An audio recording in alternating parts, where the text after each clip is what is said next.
I played a lot of sports as a kid myself, and I've lived in quite a few different places. I was born in Scotland, and I moved to Jakarta as a child until I was 11, and then moved to the U.S., moved to Dallas, Texas, and then moved to Anchorage, Alaska at age 14. Sports was something that, I just started doing without too much thought because it was fun, and as a family, we liked being outdoors and doing those kind of things. I felt like I just had to adapt every time I moved somewhere what I did.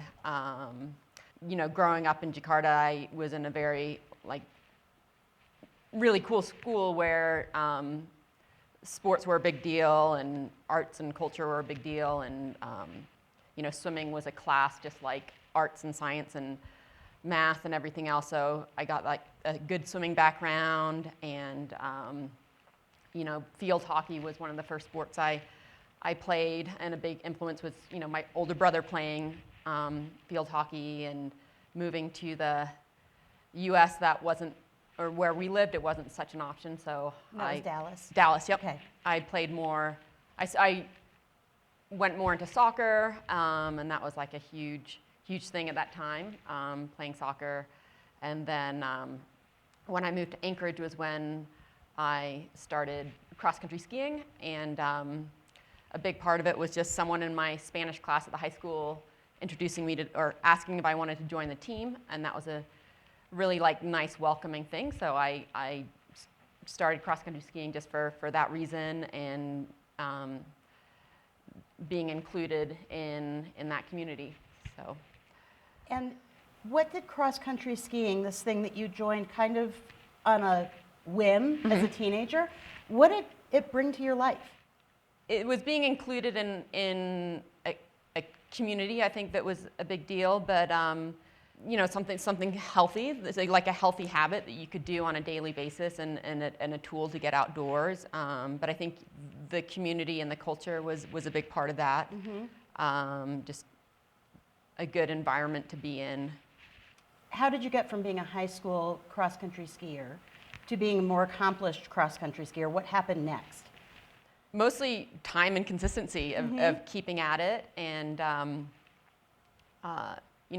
first I was just doing it because my friends were doing it.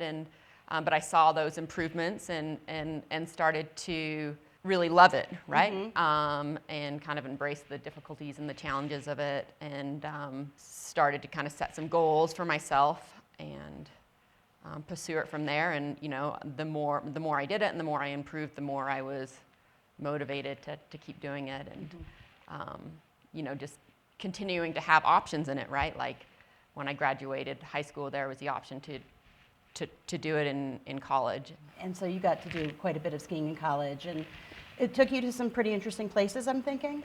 Yeah, so I skied for the University of Nevada, Reno, and that was a really fun experience to get to be on a college team and travel throughout the country. But I also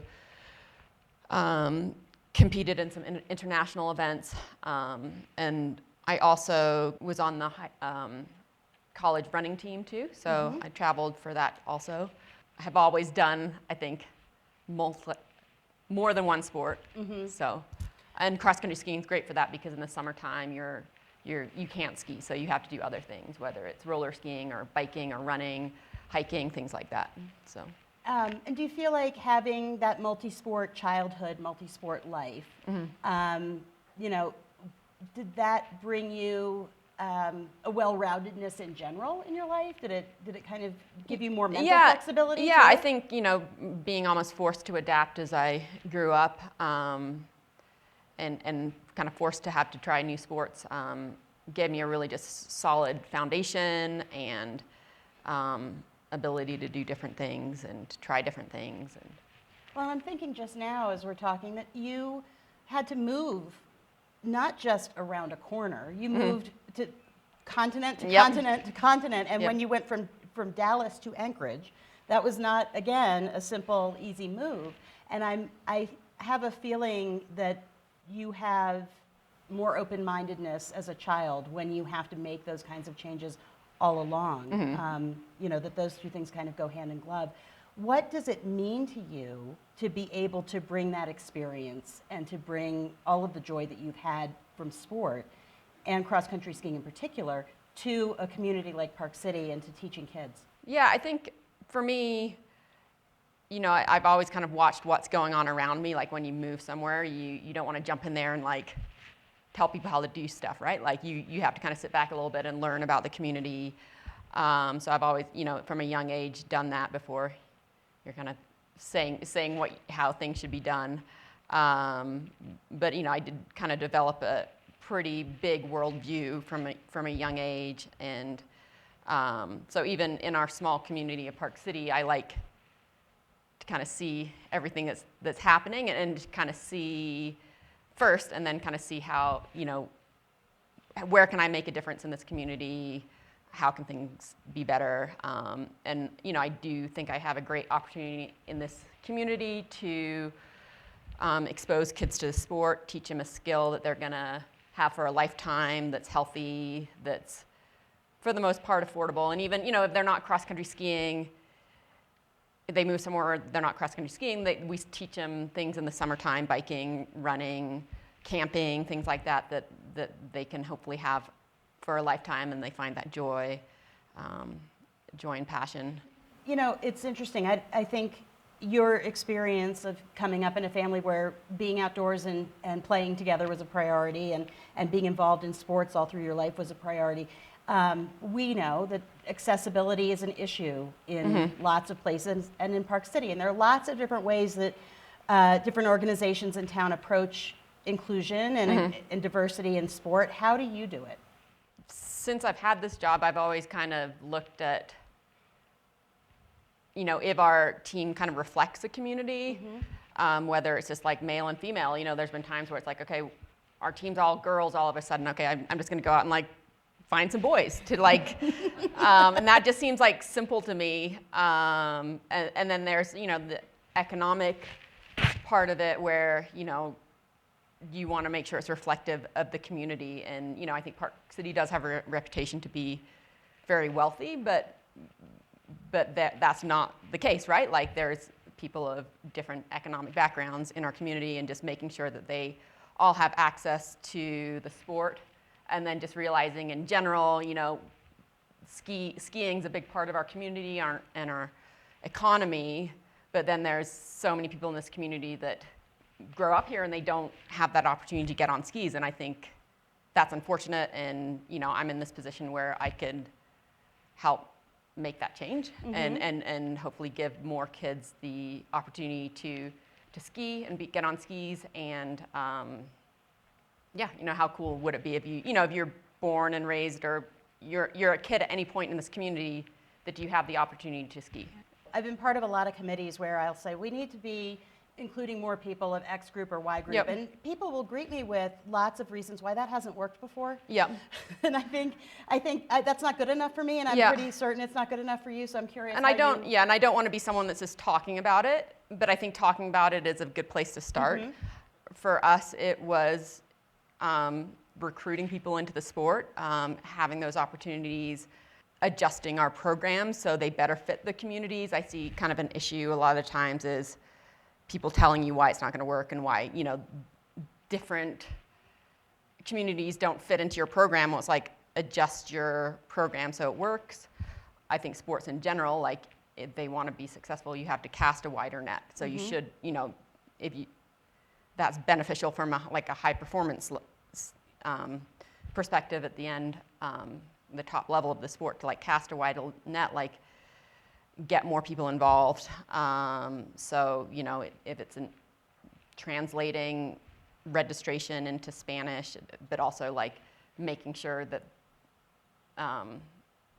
it's done in a way that works. So it's like redesigning registration and, just making a little bit of extra effort, like adding different programs. I added a program designed a program for younger kids, 4 to 6, to get on skis sooner, because realizing that a lot of people in our community weren't getting on skis at that age. So by the time they were in our 8-year-old programs, they had some experience on skis.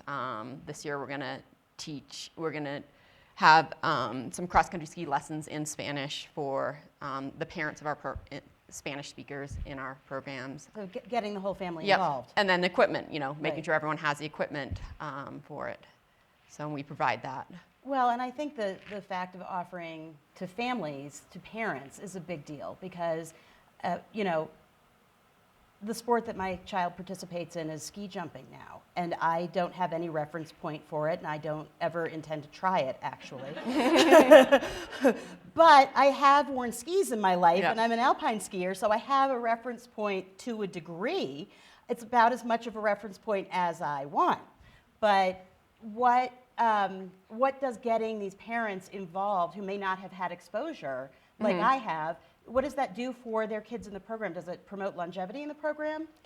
Yeah, I think, it gives, especially younger kids, right? Like if the parents are going to be skiing, then they're more, they're going to take their kids out at the weekend, which is what we see with a lot of our membership. But I think it's cool because I think a lot of these parents, like any parents, like they're signing their kids up for skiing because they never had that opportunity to do it. So it's like, why not just create that opportunity for them also? And, and they don't have to do it, but at least there's that.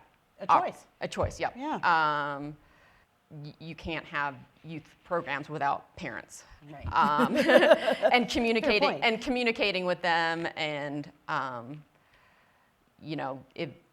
if they understand the sport better or even participate in the sport, it's going to keep the kids in the sport longer. And I think cross-country skiing is a great sport where you just see so many different generations of people doing it. It's not a sport that you can only, we talked about shelf life, right? Like when you're 30, you're going to move on to do something else. Like, no, you're going to keep doing it your whole life. You can, see 3 generations of family members skiing together, things like that. I want to touch briefly on some of the unique challenges of coaching in Park City. There are literally podiums on street corners around here from the Olympics. There are a lot of benefits that come along with that. Can you talk a little bit about the benefits that come along to coaching in an Olympic town and maybe touch on some of the things that are more challenging in that? I think it's cool to see, since I've had this job, like the kids I've worked with have grown up with that Olympic legacy, and that there has been great development in this town for sports, whether it's bike paths, Nordic ski trails, trails in the summertime, things like opportunities there. So yeah, I think Park City is an amazing place if you're an athlete to live, and an amazing place if you're a kid to grow up, and the opportunities that are here. I just want to make sure that those opportunities, or do what I can to make sure those opportunities are for all kids in our community, or as many as we can, not just those that can afford. Perhaps those who just want to go out and have fun versus necessarily chasing an Olympic dream. Yeah, and I think everyone's got to start there, right? Right. Like you have to learn basic skills to begin with, and just, I'm a big supporter of just making it fun at a young age with cross-country skiing, because it's a hard sport, and it's not as playful, or you don't have this like huge adrenaline rush. So really making it fun at a young age, so they enjoy it, and then they kind of create an intrinsic motivation to keep doing it, and being able to kind of endure the longer training sessions and things like that. And you've been here long enough. Some of your students who have graduated from high school and moved on to collegiate programs or Olympic training have come out of your program.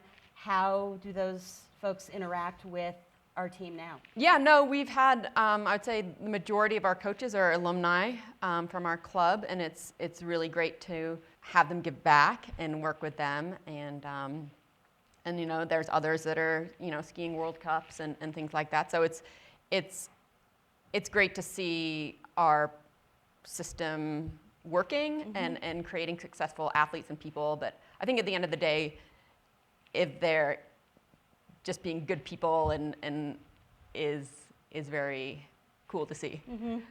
I think that's terrific, and I think there are so many opportunities here that we kind of take for granted, and it's great that you can look at that lens and say, this group of people can take it for granted, so let's make sure lots of people can take it for granted, right? And make that happen.